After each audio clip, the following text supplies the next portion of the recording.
I don't usually do product reviews, but so far there's just not much out there for the Asus Zenpad 3S10, so I thought maybe this is a good time to start. Just a clarification, I'm not a professional product reviewer. I just like having things to do as a hobby. I make a YouTube channel for gaming with my brother, that's about it. Nothing backing me up. The goal of this video is going to be, simply put, just to give a more realistic view of what this device is, how it works, what it needs to be done to it to use it on a day-to-day basis, if anything at all. Pretty easy, pretty simple. So without further ado, let's get down to it. So to kick it off, I've actually broken this off into a couple different categories. We have great, good, bad, and horrible.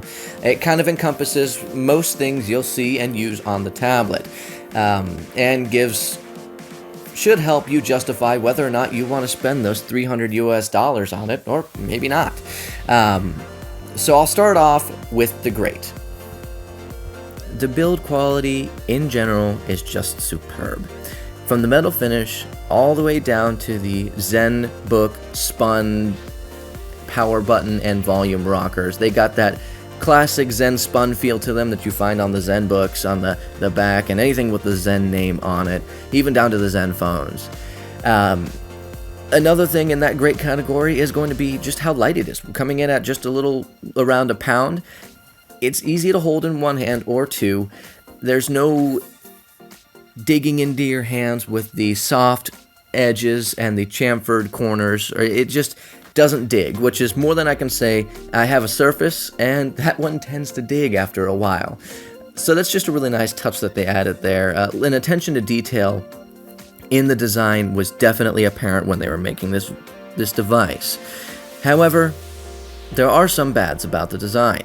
The overall is going to be the biggest one, will be the camera hump. It's just kind of odd, and it has a little bump on it, which is, other than the actual obvious one, it kind of breaks it up and chops up the back, which I'm not a huge fan of. Also, I constantly feel like I'm going to break the camera if I set it down the wrong way, which is just not something you really want on a small thin tablet like this, because it's going to be laying down quite a bit. Continuing on with the greats though, the fingerprint scanner is actually phenomenal. It's surprisingly fast, especially at the price point that this tablet is at. You just don't expect it. It's actually faster than my Google Pixel, which I am actually using to record audio and video for this review, but you forget sometimes that you have a fingerprint scanner. You just click the home button and it's in sometimes. You don't even have to say, okay, well now I have to scan my finger. It just goes. And it's phenomenal. I have no complaints about that, especially at this price point. To give an idea of what we are working with inside, here are some of the specs. Now I'll throw them up on the screen and I'll read out the most important ones, I think, but specs are, overall experience. On this device, it's made to be an iPad contender, which is going to be mostly for user experience. Continuing on. It's boasting a MediaTek hexa-core processor, so that's 6 cores, 4 of them at 1.7 GHz and 2 at 2.1 GHz. It is a 9.7-inch device, just like the iPad, Tab S2, and Tab S3, and heck, even the iPad Pro. It has a rear megapixel camera of 8, and a front camera at 5 megapixels. Couple that with the Z stylus, 4 gigs of RAM, 64 gigabytes internal storage with up to 128 external, you get a pretty solid device. Not to mention, the price is only $300, which is much more than I can say for any iPad or Galaxy Tab device out there. For the specs you get, really good. So we'll get into more of the software experience in just a second. Gaming is phenomenal on this device. There's no question about that. I've had a lot of Android devices, and a lot of them are just a pain to game on. This one is not. It even has its own built-in app that allows you to record, stream, and pretty much maintain videos when it comes to gaming. It's really nice, and that's actually what I'm going to use. I will create a separate video to show you more about the gaming on this device. So I won't take up any more of your time with that. If that's something you're into, go check out that video. I'll post it in just a few. Now, Asus didn't completely mess it up when it comes to user interface or software that they put on here. There are some nice things.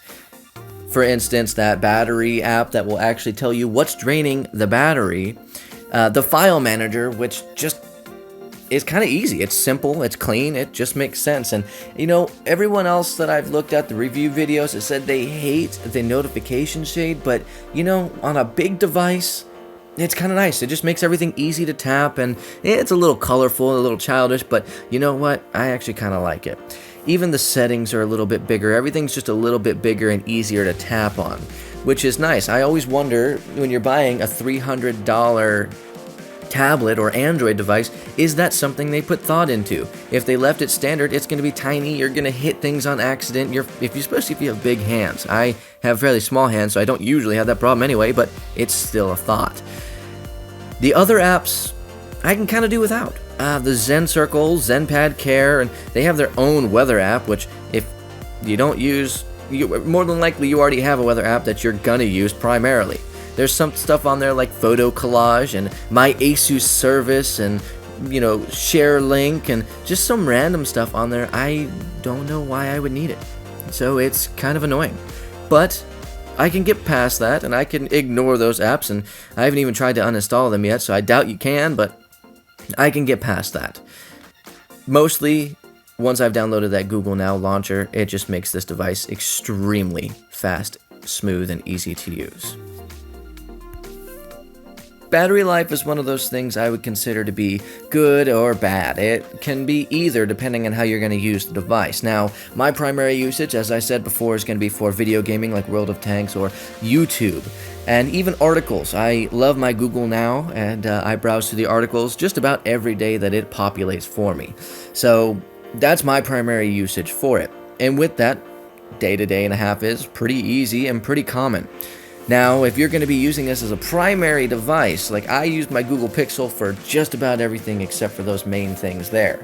So if you're going to be using it for everything else, checking emails, taking photos, even texting, you could do some of the apps that text on it if you have like Verizon service or something close to that, you're probably going to run out of battery pretty quick.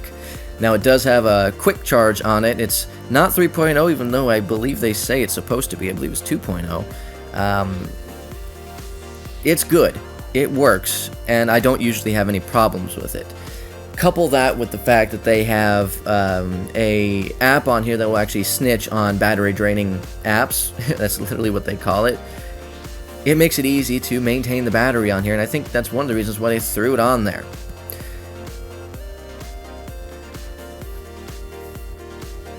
The camera.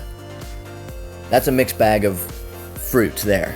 I don't think a camera is necessarily a requirement for me on a tablet, but it does a decent job. I wouldn't say it's a great camera.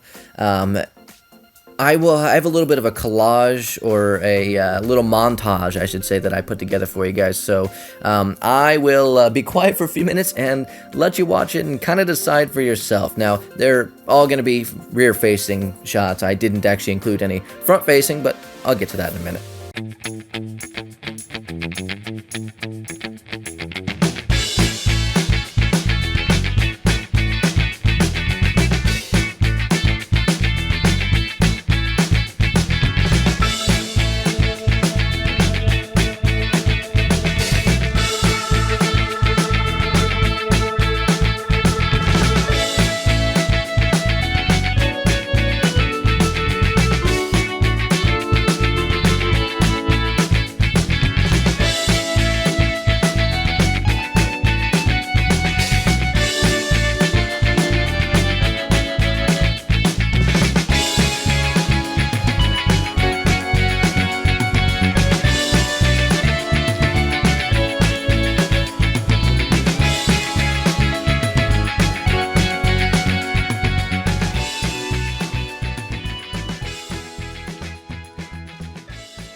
In conclusion, this device, in my opinion, is phenomenal. If you put it up against an iPad and a Galaxy Tab S2, they're a little bit better put together. The operating system works with the hardware a little bit better. They have their own apps that just work a little bit better, and you don't have to change out that user interface. But if you can get past that, this device is a thing of beauty. You can forgive the subtle creaks and the transition happy interface that you can even change it out. It is worth the $300, especially when you're going to pay $600 for the next best thing, or $500, $400 if you can get it on sale, or they just lower the price on the older ones. With that being said, I love this device. I would take it every time. Want something a little better put together? This may not be the device for you. With that, it is time to end.